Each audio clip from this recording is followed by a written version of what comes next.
Hello दोस्तों, मैं हूँ रिंकू सारण और आप देखना स्टार्ट कर चुके हैं द नाइट शो।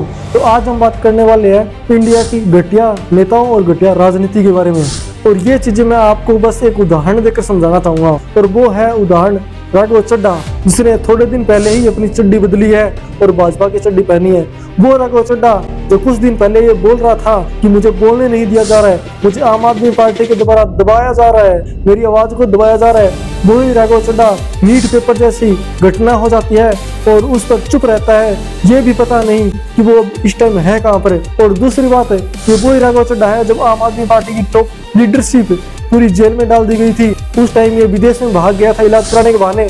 और ये वही राघव चड्ढा अब जब स्टूडेंट के साथ इतनी बड़ी घटना घटी है, तब भी ये राघव चड्ढा अब पता नहीं कहाँ पर छिपा हुआ है। तो ये एक राघव चड्ढा की बात नहीं है, इंडिया में ऐसे हजारों राघव चड्ढा है और ये हर पार्टी में है, हर इलाके में है, ये लोकसभा में है, विधानसभा में है, राज्यसभा में है। तो हमें खुद सोचना पड़ेगा कि हम ऐसे लोगों के लिए लड़ते हैं, झगड़ते हैं, मरते हैं, ऐसा नहीं करना है। हमें यदि कोई पार्टी को हम वोट देते हैं, किसी कैंडिडेट को वोट देते हैं, तो इसका मतलब ये नहीं कि वो हमारा बाप है। जिसको हम वोट देते हैं उसके खिलाफ ही हमें बोलना चाहिए। यदि कोई नेता है, उसको हमने वोट दिया है, यदि वो कल को गलत करता है तो उसके खिलाफ भी आवाज उठानी चाहिए।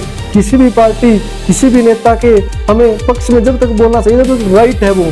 जब हमें लगे कि ये गलत है तो उसके खिलाफ भी बोलना चाहिए।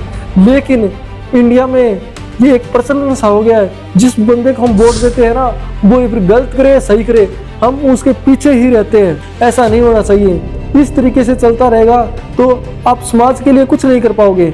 आप किसी भी पार्टी के गुलाम नहीं हो, आपको पूरा बोलने का अधिकार है। आप क्यों किसी की गुलामी कर रहे हो? आपको क्या प्रॉफिट मिलता है? आप क्यों डंडे उठा रहे हो? अपनी खुद की सेल्फ रिस्पेक्ट भी होगी ना।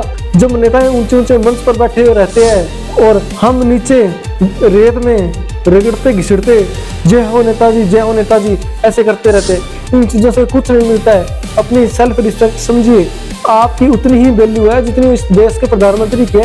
इन चीजों को समझिए। और लेकिन हो ऐसा रहा है कि हम एक सेल्फी लेने के लिए नेता के पीछे पीछे भागते हैं और सेल्फी ले लेते हैं तो डीपी पे लगाते हैं, स्टेटस, रील, ये वो अंड संड सब काम करते हैं। ऐसा नहीं होना चाहिए। हमको अपनी वैल्यू समझनी चाहिए और हमें ऐसा एटीट्यूड होना चाहिए कि हमारे पास में यदि कोई झाड़ू लगाने वाला बंदा गुजर रहा है या फिर प्रधानमंत्री गुजर रहा है तो भी हमें फर्क नहीं पड़ना चाहिए। ऐसे समाज की रचना करनी है हमें। जिस तरीके से हमारे देश के लिए और हमारे लिए शहीदों ने कुर्बानी दी है, उसको व्यर्थ नहीं जाने देना है। हमें अपने अधिकारों को, अपनी आज़ादी को समझना होगा और लड़ना होगा और राघव चड्ढा जैसे नेताओं को पहचानना होगा। और इन सबको पहचान के हमें ये निर्णय लेना होगा कि हमारा नेता कैसा हो और हमें अपना नेता कैसा चुनना है। ये वीडियो हम यहीं पर क्लोज करते हैं। मिलते हैं नेक्स्ट वीडियो में। आपको वीडियो अच्छी लगी तो चैनल को सब्सक्राइब जरूर कर दीजिए।